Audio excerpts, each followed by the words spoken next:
අද දවසේ පාඩම අපි සාකච්ඡා කරන්න සූදානම් වෙන්නේ ටිබෙට් ජාතික එස් මහින්ද හිමියන්ගේ ජාතික තොටිල්ල හෙවත් දරු නැලවිල්ල කියන පද්‍ය පන්තිය තුල අපිට සාමාන්‍ය පෙළට නිර්දේශ වෙලා තියෙන මුනිසිරිපා සිපිමින්නේ කියන පද්‍ය පන්තියේ අපේ දරුවන්ගේ පෙළ පොතේ පිළිතුරු ලියන්න තියෙන සාමාන්‍ය පෙළ විභාග ප්‍රශ්න පත්‍රවල විවිධ ආකාරයෙන් ප්‍රශ්න බවට පත් වුණු තවත් එක ප්‍රශ්නයක් සම්බන්ධයෙන් ටිබෙට් ජාතික එස් මහින්ද හාමුදුරුවෝ ජාතික වීරයෙක් විදිහට කවියෙන් හෙළයා අධිරාජ්‍යවාදීන්ට එරෙහිව අවදි කරපු කඩුව වෙනුවට පෑන නැත්නම් පන්හිඳ තමන්ගේ අභිය බවට පත් කරගත්ත ජාතික වීරයෙක් විදිහටයි අපි දකින්නේ. ටිබෙට් දේශයේ සිකිම් කියන ප්‍රදේශයේ උපත ලැබපු ගැන්ටොක් කියන ගම්මානයේ උපත ලැබපු ටිබෙට් ජාතික එස් මහින්ද හාමුදුරුවෝ කුඩා කාලයේදී හැඳින්වුවේ එස්.කේ. කෂිනාම්ගල් කියන නමින්. දැන් දරුණැලවිල්ලක ආකෘතිය ගත්ත යොන් මත්වැල විරිතේ ආකෘතියට අනුව රචනා වෙච්ච පද්‍ය සංග්‍රහයක් අපිට තියෙනවා රස විඳින්න සහ අධ්‍යයනය කරන්න මුනිසිරිපා සිපිමින්නේ කියන. දැන් මේ මුනිසිරිපා සිපිමින්නේ කියන පද්‍ය පන්තිය තුල දරුවන්ගේ සිංහල සාහිත්‍ය සංග්‍රහය පෙළපොත ගත්තන් පස්සේ පුතේ ඔබට තියෙනවා අධ්‍යයනය කරන්න ප්‍රශ්න ගණනාවක්. ඒ ප්‍රශ්න අතර අපිට එක ප්‍රශ්නයක් මුණ ගැහෙනවා. නැත්නම් ඔබේ පෙළපොතේ පළවෙනි ප්‍රශ්නය කියලා අපිට සඳහන් කරන්න පුළුවන්. ඒ පද්‍ය පන්තියේ කවිපද කිහිපයක් දීලා ඒ කවිපදවල අර්ථය පැහැදිලි කරන්න කියලා කියනවා. දැන් මෙතනදී අපි දරුවන්ට විශේෂයෙන් මතක් කරන්න ඕනි. දැන් පුතේ එහෙම කවි කීපයක් දීලා නැත්නම් එහෙම කවිපද කීපයක් දීලා අපිට ඒ කවිපදවල අර්ථය පැහැදිලි කරන්න කියලා දුන්නම පස්සේ සාමාන්‍යයෙන් කවිපදයක් ගත්තම පස්සේ එහෙම නැත්නම් ඒක ගද්‍ය පාඨයක් වෙන්නත් පුළුවන්. එහෙම ගත්තම පස්සේ අපි දකින දෙයක් තියෙනවා.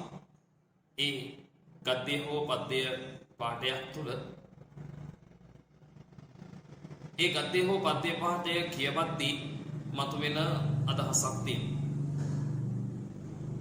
ඒ අදහසට එහා ගිය ගැඹුරු අදහසක් නැත්නම් ධනිත වෙන අදහසකුත් මේ ගද්‍ය පද්‍ය ප්‍රකාශනයන් වල තියෙනවා.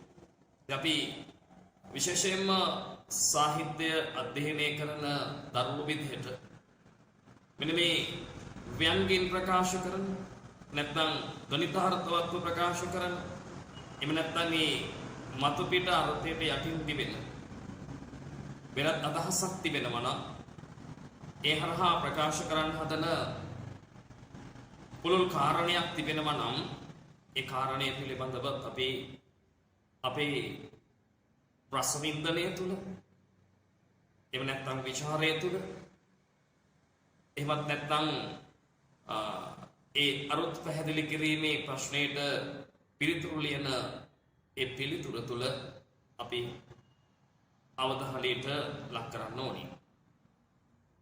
දැන් සිංහල සාහිත්‍ය සංග්‍රහය පෙළපොත අධ්‍යයනය කරනකොට මුනිසිරිපා සිපිමින්නේ කියන පද්‍ය පන්තිය අවසානයේදී අංගෙවැනි කවිපද කිහිපයක් දීලා අපිට කියලා තියෙනවා ඒ කවිපදවල අර්ථය පැහැදිලි කරන්න කියලා.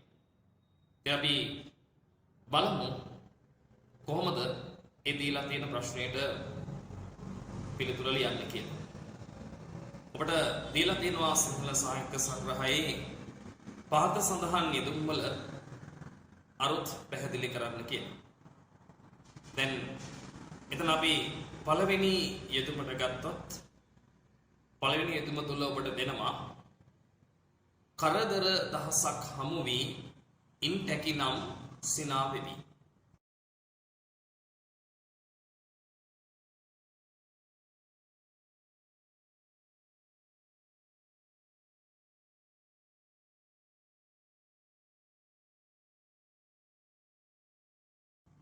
නේද? සම්පූර්ණ කවිය කරුවෝ කිව්වොත් කරදර දහසක් හමු වී ඉන් තැකිනම් සිනා වෙවි.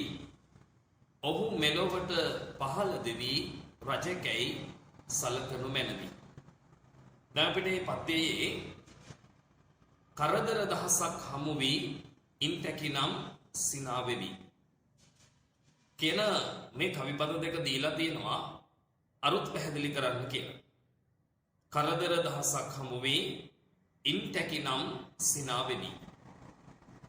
දැන් මේ අර්ථය පැහැදිලි කරද්දී එහෙම නැත්නම් මේ ප්‍රශ්නයට පිළිතුර ලියද්දී ඔබ මුලින්ම මේ කවිපද දෙක හොඳින් කියවන්න. ඒ කවිපද දෙක හොඳින් කියවුවට පස්සේ පුතේ ඔබට එතන ඒ කවිපදයෙන් ප්‍රකාශ වෙන මතු පිටින් දිවෙන නැත්නම් ඒ කවිපදයෙන් සරලව ප්‍රකාශ වෙන අදහසක් තියෙනවා. ඒ අදහස ලියලා ඊට පස්සේ ඒකේ පැහැදිලි කිරීම වලට යන්න. කරදර දහසක් හමු වී ඉන් තැකිනම් සිනා වෙවි. දැන් ඔබට ඒක මෙහෙම ලියන්න පුළුවන්. දහසක් කරදර ප්‍රශ්න හමු වී සිනාසී එනම් සතුටින් සිටින්නට හැකිනම් දහසක් කරදර බාධක ප්‍රශ්න හමු වී සිනාසී එනම් සතුටින් සිටින්නට හැකිනම් යන්න මේ පදයේ අදහසයි. නමුත් මේ පාඨයෙන් කවියා දරුවන්ට පමණක් නොව වැඩිහිටියන්ටද ඉතා වැදගත් ජීවිත සාර්ථක කරවන ජීවිත හැඩගස්වාගත හැකි අපූර්ව උපදේශයක් සපයයි. මේ විදිහට ඔබ පිළිතුරේ පළවෙනි කොටස පළවෙනි ඡේදය ලියන්න. දහසක් කරදර බාධක ප්‍රශ්න හමු වේ සිනාසී එනම් සතුටින් සිටින්නට හැකිනම් යන්න මේ පදයේ අදහසයි. නමුත් මේ පාඨයෙන් කවියා දරුවන්ට පමණක් නොව වැඩිහිටියන්ටද තමන්ගේ ජීවිත සාර්ථක කර ගැනීමට ජීවිත හැඩගස්වා ගැනීමට අවැසි අපූර්ව උපදේශයක් සපයයි. දැන් මේ විදිහට ඒ පිළිතුරේ පළවෙනි කොටස ඔබ ලියන්න. දැන් පුතේ ඔබට පැහැදිලි වෙනවා. අපි දැන් කරදර දහසක් හමු වී ඉන්ටකිනම් සිනා වෙමි. කරදර දහසක් කරදර බාධක හමු වී hina වෙවි ඉන්න පුළුවන් නම් කියන අදහස තමයි මේ කවිපද දෙක කියවුවන් පස්සේ අපිට පේන්න තියෙන්නේ. මේ අපි සාහිත්‍ය රසවින්දනය කරන සාහිත්‍ය නිර්මාණයක ගැඹුරු අර්ථ සොයාගෙන යන දරුණු විදිහට අපි ඊට පස්සේ සඳහන් කරා. එහෙම වුණත් මේ පද්‍ය පාඨය තුල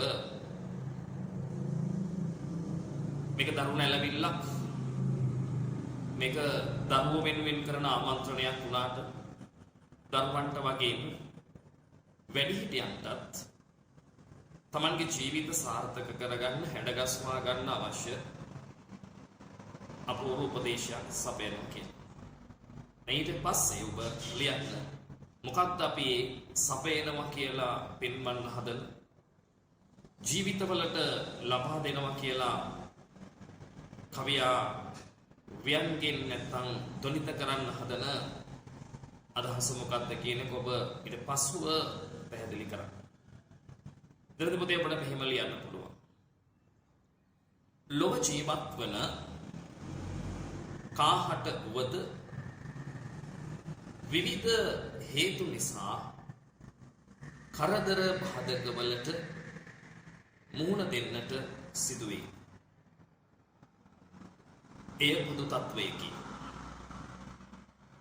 බොහෝ දෙනා කරදර බාධක හමුවේ උකටලී වේ. එනම් ජීවිතය ගැන කලකිරීමට පත්වේ. ඒ තුළ වැරදි තීරණගෙන දිවි හානි කර ගැනීමට පවා පෙළඹී. කවියා මෙමගින් සපයන උපදේශය නම් බාධක අවහිරතා කොතෙක් ආවත් ඒවාට එඩිතරව මුහුණදී ජීවිතයට එන කරදර බාධක සියල්ල දෙස උපේක්ෂාවෙන් බලා සිනාමුසු මුහුණින් සැහැල්ලුවෙන් ජීවත්ව සිටිය හැකි නම් එය ඊතා අගනා බවයි. බාධක හමුවේ කම්පා නොවි සිහිනුවණින් බුද්ධිමත්ව කටයුතු කිරීමෙන් ජීවිතය ජයගත හැකි බවද මේ පද්‍ය පාඨයන්ගෙන් දොනිත කර දක්වයි. මෙන්න මේ විදිහට ඔබට පුළුවන් මේ ඔබ ලියන පිළිතුර තුළ ඒ ලබා දෙන උපදේශය පිළිබඳව පැහැදිලි කිරීමක් විස්තර කිරීමක් කරන්න. නේද? මිනිසුන්ගේ ජීවිතවලට කරදර බාධක දුක්ඛම් කටළු එනවා කියන එක සාමාන්‍ය ස්වභාවය. ඒක අතුපැලේ ජීවත් වුණත් මහා මන්දිරයක ජීවත් වුණත් දුප්පත් වුණත් පොසත් වුණත් කරදර බාධක දුක්ඛම් කටළු කියන එක මිනිසුන්ගේ ජීවිතවලට ඕනෑම වෙලාවක එන්න පුළුවන්. ඕනෑම වෙලාවක ජීවිතවලට අභියෝග එල්ල වෙන්න පුළුවන්. එතකොට දැන් මෙතන කවියා කියන්න උත්සාහ කරන්නේ දරුවනේ ප්‍රශ්න එනකොට ඒ ප්‍රශ්නේ ඇති වෙනකොට hina වෙන්න. ඒ ප්‍රශ්නෙට hina වෙන්න කියන එක නෙමෙයි. ජීවිතයේ නැත්නම් ලෝකේ සැබෑ යථාර්ථය ධර්මතාවයන් මිනිසුන් විසින් අවබෝධ කරගත යුතුයි. විවිධ බාධක ප්‍රශ්න පැමිණීම සාමාන්‍ය මනුෂ්‍ය ජීවිතයක ස්වභාවය. ඒක ලෝකයේ ස්වභාවය. මේ තත්ත්වයේ තේරුම් අරගෙන ඒ බාධක අවහිරතා කම්කටොළු දුක් පීඩාවන් ආදිය උපේක්ෂාවෙන් විඳ දරාගෙන ඒවට මුහුණ දෙමින් බාධක ප්‍රශ්න කම්කටොළු හමුවේ ජීවිතවල Tamanගේ තියෙන අරමුණු යට යන්න නොදී අරමුණු වෙනුවෙන්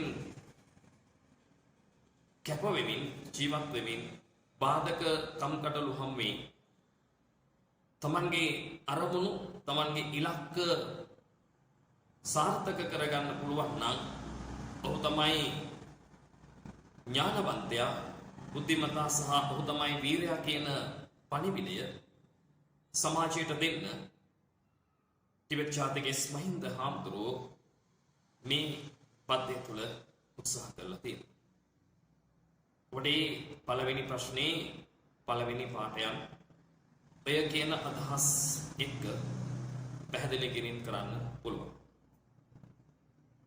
ඊට පස්සේ මේ ප්‍රශ්නේ දෙවෙනි පද්‍ය පාඨයන් ටික අපිට දෙනවා. පද්‍ය පාද දෙක අපිට දෙනවා. නිදහස මහ මුහුදක් වේ. එහි උල්පත පුත නුඹ වේ.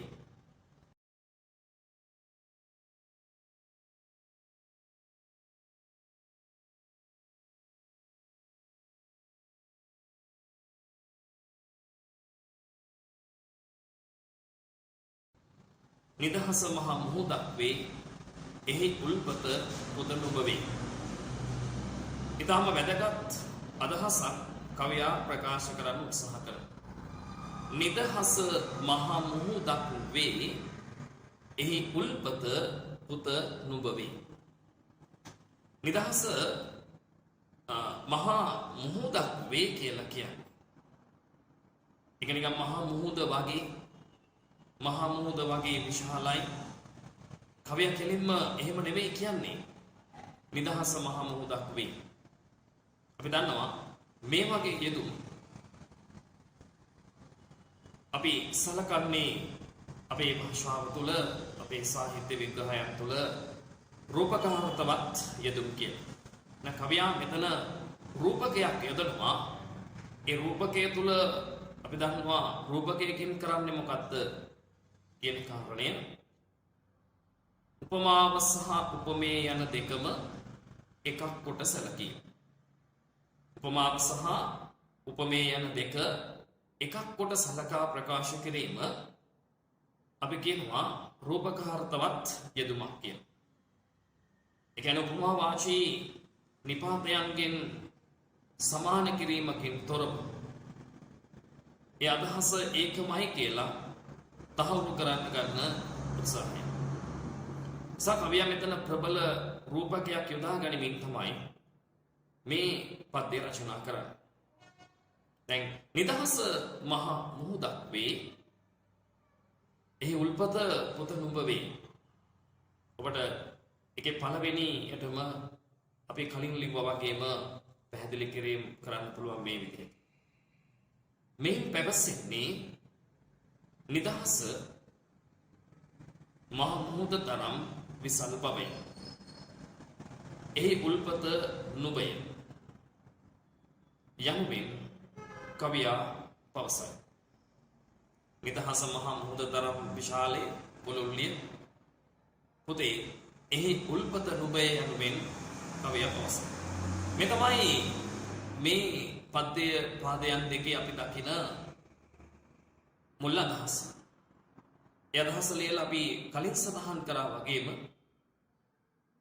අපිට පුළුවන් මේන් ප්‍රකාශ වෙන අර්ථය විග්‍රහ කරලා දක්වන්න. අපිට ලියන්න පුළුවන් මේ විදිහට. මේන් කවියා පැහැදිලිවම නිදහසේ අගය වටිනාකම පුළුල් බව දරුවාට පවසයි. කවියා ඍජුවම දරුවා ආමන්ත්‍රණය කරමින් පවසන්නේ නිදහසේ ඇති අපූර්ව වටිනාකමයි. නිදහස මහ මුහුදක් වේ යන රූපකාලංකාරයේ මගින් නිදහස මහ මුහුදක් වේ යන රූපකාලංකාරයේ මගින් නිදහස යන්නෙහි පුළුල් බව නිදහස යන්නෙහි පුළුල් බව සහ සුවිසල් බව හෙළි කරයි. උල්පත යනු ජල සම්පදේ ආරම්භයයි. එනම් මුහුද තරම් අසීමිත ඉතා වටිනා ජාතික නිදහස ඇති කළ යුත්තේ අනාගත පරපුර විසින් බව කවියා අවධාරණයෙන් යුතුව පවසයි. එමගින් අනාගත පරපුර වෙත පැවරෙන යම් ආකාරයක යුතුයකම් සහ වගකීම් සමුදායක් පිළිබඳව හුවා දැක්වීමට උත්සාහ ගනී. කුඩා වූ ජල උල්පත් රැකගත යුතු බව අවධාරණය කරමින් පවසන්නේ අනාගත නිදහස සාක්ෂාත් කර ගැනීමට බාල පරම්පරාව කුඩා දරුවන් ආරක්ෂා කර ගැනීම ඔවුන් රැක ගැනීම වැදගත් බවයි. නිදහස නැමැති මහ මුහුද පුරවාලීමේ වගකීම දරුවාට පැවරෙන බව. නිදහස නැමැති මහ මුහුද පුරවාලීමේ වගකීම දරුවාට පැවරෙන බව. එහි උල්පත පුත නුඹවේ යන්නෙන් ಧ್ವನಿත කර දක්වයි. තම වැදගත් අදහසක් ඉස්මතු කරනවා. නිදහස නැමැති මහ මුහුද පුරවාලීමේ වගකීම දරුවාට පැවරෙන බව. එක වගකීමක් සහ යුතුයකමක් පිළිබඳ අදහස් කරනවා. පැවරෙන බව එහි උල්පත පුත නුඹවේ යන්නෙන් ಧ್ವನಿත කරයි. ඒ කියන්නේ පුතේ නිදහස කියන එක මහා විශාල දෙයක්. ඒකේ ප්‍රමාණය අපිට කියන්න පුළුවන් කමක් නැහැ. නිදහස කියන එක අපිට මැනලා පෙන්වන්න පුළුවන් කමක් නැහැ. හරියට මහ මුහුදේ ජලය අපිට මෙච්චරයි කියලා මැනලා පෙන්වන්න බෑ වගේ. නිදහස කියන එක අපිට ඒක අසීමාන්තිකයි. ඒකේ සීමාවක් පිළිබඳව අපිට පැහැදිලි කිරීමක් කරන්න බෑ. ඒතුලින් පෙන්වන්න හදන්නේ නිදහස කියන එක බොහොම පුළුල් දෙයක්. ඒක අවශ්‍ය දෙයක්. නිදහස ඇති කරලීමේ වගකීම යුතුයකම අනාගත පරපුර වෙත පැවරෙන බව කවියා ඉතා දැඩිව අවධාරණය කරන්න උත්සාහ කරනවා. මේ තුල එක්තරා විදිහකට අනාගත පරම්පරාව වෙනුවෙන් ආමන්ත්‍රණය කරමින් අනාගත පරම්පරාවට කවියා ඍජුවම කතා කරමින් රට ජාතිය ආගම අපි කියන මේ රටදැය සමය වෙනුවෙන් තමන් විසින් ඉටු කළ යුතු යුතුයකම් වගකීම් ආදිය පිළිබඳව යම් මතක් කර දීමක් කරන්න කවියා මෙතනදී පෙළඹෙනවා. එනිසා මේ පද්‍ය පහදයන් දෙක ඇතුළේ තා වැදගත් වෙන්නේ මේ නිදහස මහ මුහුදක් වේ. එහි උල්පත පුත නුඹවේ. පුංචි දිය උල්පතක් තමයි මහ මුහුද හරි විශාල ජල පහරක ආරම්භය වෙන්නේ. එතකොට ඒ පුංචි දිය උල්පත් වලින් එකතු වෙන ජලය ඇලතුල ගංගා ආදිය නිර්මාණය කරමින් ඒ සියලු ජලය මහ මුහුදට එකතු වෙනවා. කියන්නේ කුඩා දිය පහරවල් එකතු වෙලා විශාල දිය පහරක් හැදිලා ඒ දිය පහරවල් එකතු වෙලා මහා මුහුදක් නිර්මාණය වෙලා තියෙනවා. කවිය අවධාරණය කරන්න හදන්නේ රට දය සමය වෙනුවෙන් හැඟීම් තියෙන මේ කුඩා හදවත් කුඩා සිතුවිලි නැත්නම් මේ පොඩි දරු පැටව මේ අනාගත ය බාර ගන්න ඉන්න දරුවෝ එකිනෙහා දෙන්න එකතු වෙලා තමයි රටදය සමය වෙනුවෙන් අරගල කරන්න හැකි මහා සේනාවක්වත් නිර්මාණය කළ හැකි කියලා. දැන් මේ පද්‍ය පහදයන් දෙක ඇතුළේ අපි දකින තවත් සුවිශේෂ කාරණයක් තියෙනවා. අනාගත පරම්පරාව වෙත තමන්ගේ යුතුයකමක් වගකීමක් පවරමින් කවිය එක පැත්තකින් වැඩිහිටියන් කෙරෙහි ආමන්ත්‍රණය කිරීමකුත් සිද්ධ කරනවා. දැන් ජල සම්පතේ ආරම්භය කුඩා ජල උල්පතක්. ඒ උල්පත් වල එකතුවෙන් අර ඇලදොල ගංගා නිර්මාණය වෙලා මහා මුහුද මහා සාගරය ගොඩනැගෙනවා නම් ඒ මහා සාගරයේ ආරම්භය අර කුඩා ජල උල්පත කියන කාරණය අපිට පැහැදිලි. ඒ පැහැදිලි කිරීම ඇතුළේ කියන්න උත්සාහ කරන්න.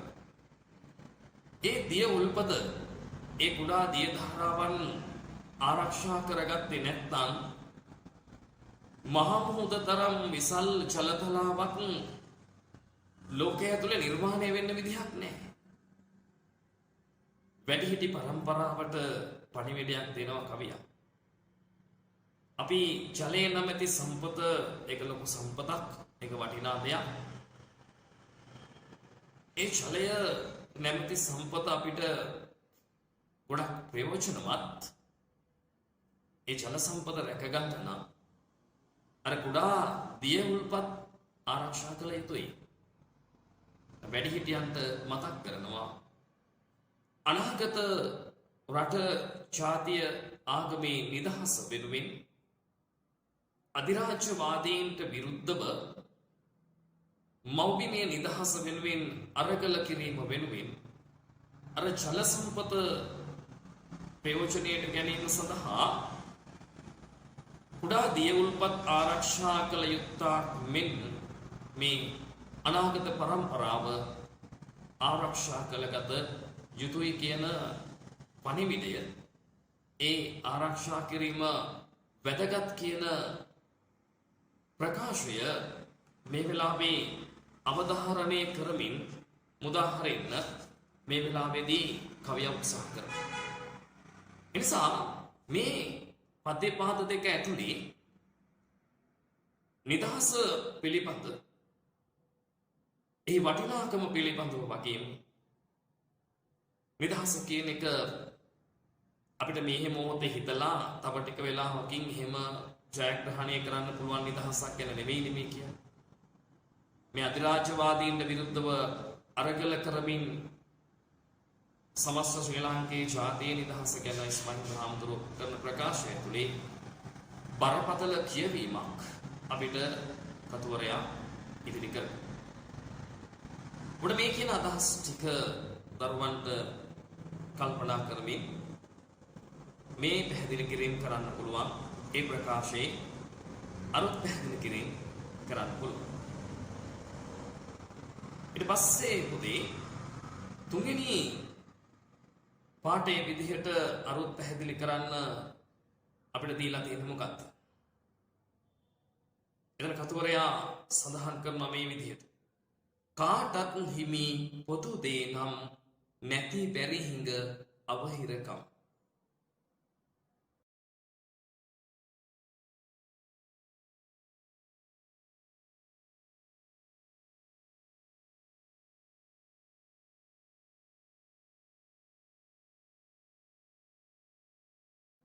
මේ පාඩයන් දෙකේ අදහස පැහැදිලි කරන්න කියලා කියනවා. කාටත් හිමි පොදු දේ නම් නැති බැරි හිඟ අවහිරකම්. දැන් මේක උදේ හවස සිහිගන්වාගත යුතු ප්‍රකාශයක්. එදාට වගේම අද අධිරාජ්‍යවාදීන්ට විරුද්ධව එවැනි නිදහසක් වෙනුවෙන් අරගල කරන්න නැති වුණත් ජීවිතය ජීවත් කරවන්න, ජීවිත සාර්ථක කරන්න නොනවතින අරගලයක යෙදෙන වර්තමාන සමාජය තුළේ මේ ප්‍රකාශයන් එදිනදා මන්තරයක්සේ ප්‍රකාශ කළ යුතුයි කියලා අපි විශ්වාස කරනවා. කාටත් හිමි පොදු දේ නම් නැති බැරි හිඟ අවහිරකම්. මොකද ලෝකෙ මිනිස්සු හැම වෙලාවෙම කල්පනා කරනවා ප්‍රශ්නයක් ගැටලුවක් ආවට පස්සේ ලෝකේ ලොකුම ප්‍රශ්නය ආවේ මට කියලා. ලොකුම ගැටලුව ඇති වුණේ මට කියලා. හැමදේම වෙන්නේ මට. හැම දෙයක්ම සිද්ධ වෙන්නේ අපිට. අපි පුවක් ගහකට නැග්ගත් දෙබලක්. මේක අපේ කරුමේ එකක් නැති වෙනකොට තව එකක්. මෙන්න මේ වගේ ප්‍රකාශ අපේ නිතර දෙවේලේ පුතේ අපේ සමාජය ඇතුලේ අපිට ඇහෙනවනේ. මේක නම් මගේ කරුමේ. මේ කරුමේ තමයි පරිසම් දීලා තියෙන්නේ. දැන් මේ ප්‍රකාශය එදිනදා අපේ ජන සමාජය තුළ නිතරම අපේ මිනිස්සුන්ගෙන් ඇහෙන වචන. ඒ වචන ඇහෙන මිනිස්සුන්ට මේ ප්‍රකාශයන් හරි වැදගත්. කාටත් හිමි පොදු දේ නම් නැති බැරි හිඟ අවහිරකම්. මේක මට විතරක්, මේක ඔබට විතරක්, මේක තව එක්කෙනෙකුට විතරක් බලපාන දෙයක් නෙමෙයි. මේක කාටත් පොදු දෙයක්. බුදුදහමේ උගන්වන ධර්මතාවයන් පිළිබඳව කවියා කරන පැහැදිලි කිරීම.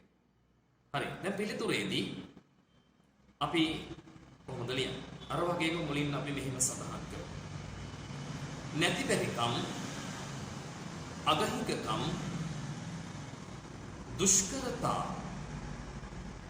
බාධාවන් ලොව කාටත් පොදු ධර්මතාවයන් බව මින් පැවසී. නැති බැරිකම්, අගහිඟකම්, දුෂ්කරතා, බාධාවන් ලොව කාටත් පොදු ධර්මතාවයන් බව මින් පැවසී. ඊට පස්සේ අපි අර කලින් සඳහන් කළා වගේම ඉන් ප්‍රකාශ වෙන අර්ථය විස්තර කළා ඔබට මේ විදිහට පිළිතුරු ලිවිය හැකියි. සමාජයේ ජීවත් වන කාහට උවද ඕනෑම වෙලාවක, ඕනෑම අවස්ථාවක, ඕනෑම වයසකදී නැති බැරිකම්, අගහිඟකම් හා අවහිර බාධාවන්ට මුහුණ දීමට සිදුවේ. එය ලෝක ස්වභාවයයි. එවැනි අවස්ථාවක, එවැනි බාධක අවහිරතා පැමිණෙන අවස්ථාවක, අගහිඟකම් පැමිණෙන අවස්ථාවක නොබියව එඩිතරව ජීවිතයට මුහුණ දෙන පුද්ගලයා උසස් මනුෂ්‍යයෙකි. නැත්නම් ඔහු වීරයෙකි. ලොව කාහට වුවද අටලෝ දහමට මුහුණ දීමට සිදුවේ.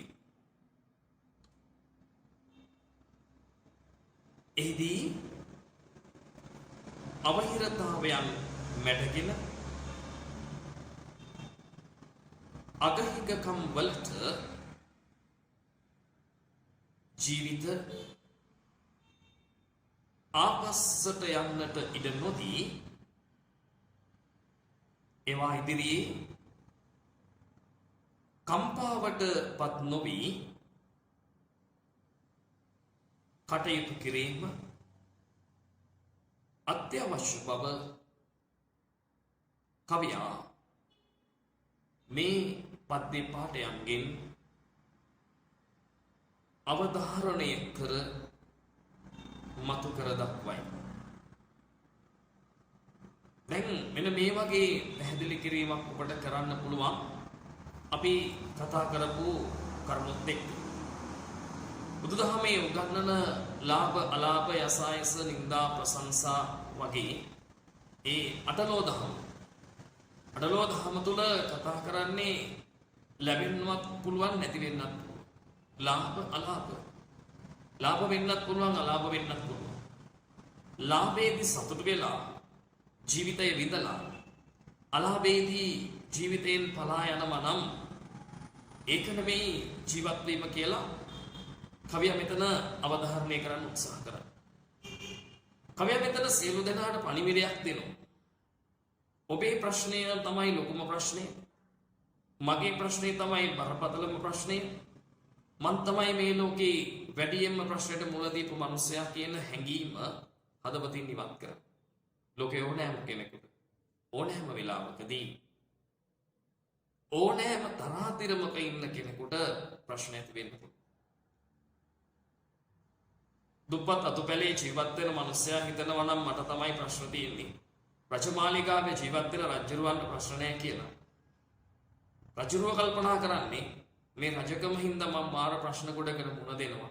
අර දුප්පත් අතුපැලේ ජීවත් වෙන මිනිස්සු කිසි ප්‍රශ්නයක් නැතුව ජීවත් වෙනවා සරලව කියලා. එනිසා ප්‍රශ්න බාධක කම්කටොළු අවහිරතා සහ වර්තමාන සමාජයේ අපි ගත්තොත් අගහිඟකම් කියන ඒවා මිනිස්සුන්ට හැමදාම ඇතිවෙච්ච දේවල්. මේ කියන පොදු ධර්මතාවයන් මේ කියන ලෝක ස්වභාවයන් මත තමයි පුතේ ලෝකේ පවතින්නේ. ඒ මත තමයි ලෝකය පවතින්නේ. එනිසා ජීවිතේට ඔබේ ජීවිතේට උනත් ඕනෑම වෙලාවකදී ඕනෑම තැනකදී ප්‍රශ්නයක් එන්න පුළුවන්. අභියෝගයක් එන්න පුළුවන්. අගහිඟකම් ඇති වෙන්න පුළුවන්. ලෝකේ ජීවිත ජයග්‍රහණය කරපු මිනිස්සු ගත්තොත් ඒ මිනිස්සු බොහෝ දෙනා ප්‍රශ්න ගැටලු අවහිරතා විශේෂයෙන්ම අපි වැඩියෙන්ම කතා කරන අගහිඟකම් වලින් පිරිච්ච ජීවිත ගෙවපු මිනිස්සු තමයි ජීවිත සාර්ථක කරගෙන තියෙන්නේ. එනිසා කවියා පැහැදිලි කරන්න උත්සාහ කරන කාරණා ඇතුලේ වැඩිහිටියන්ට දරුවන්ට සහ පොදු මහත් ජන සමාජයටම වැදගත් උපදේශයන් රැසක් සපයන්න උත්සාහ කරනවා. ජාතිකාභිමානය සහ දේශානුරාගය කියන දෙකත් හදවතේ තැන්පත් කරවන ගම. එනිසා ටිබෙට් ජාතික මහින්ද හාමුදුරුවෝ මේ පද්‍ය පන්තිය තුළ පැහැදිලි කරන්න උත්සාහ කරන ඒ පුළුල් සංකල්ප පිළිබඳව අපි ඉදිරියේදී නැවත එකින් එක සාකච්ඡාවට ගන්න. ඉතින් අද දවසේ පාඩම තුළ අපි උත්සාහ කරේ මේ ටිබෙට් ජාතික මහින්ද හාමුදුරුවන්ගේ මුනිසිරිපාස විබින්දේ කියන පද්‍ය පන්තිය සම්බන්ධව ඔබේ සිංහල සාහිත්‍ය සංග්‍රහය පෙළ පොතේ තිබෙන පාඩම අවසානයේ ඔබට පිළිතුරු ලියන්න තියෙන පළවෙනි ප්‍රශ්නයට අවශ්‍ය කරන පිළිතුර ගොනු කරගන්න විදිය සාකච්ඡාවට ගන්න. ඉතින් අපි කතා කරපු කරුණු ඔබ හොඳින් අවධාරණය කරගෙන ඒ කරුණු සිතේ ධාරණය කරගෙන මේ ප්‍රශ්නයට ඔබ සාර්ථකව පිළිතුර ලියන්න උත්සාහ කරන්න. ඒත් එක්ක මම ඔබට යෝජනා කරනවා මේ පද්‍ය පන්තියේ වෙනත් තැනකින් මේ වගේ ප්‍රකාශයන් දෙක තුනක් අරගෙන ඒ ප්‍රකාශයන් පිළිබඳවත් මේ විදිහේ පැහැදිලි කිරීමක් කරමින් මේ පද්‍ය පන්තිය අවබෝධ කරගන්න තේරුම් ගන්න ඔබ උත්සාහ කරන්න කියලා. ඉදිරියේදී අපි මේ පාඩමේ තවත් එක් ප්‍රශ්නයක පිළිතුරක් සමගින් නැවත ඔබ මුණ ගැහෙමු. එතෙක් ඔබ සියලු දෙනාටම උසස් ප්‍රතිඵලයක් කරා යන්න ශක්තිය ධෛර්ය වාසනාව ලැබෙවි. ඔබ නිරන්තර අධ්‍යයනයේ යෙදෙන්න. සියලු දෙනාටම සුබ දවසක්. අයුබෝවන්.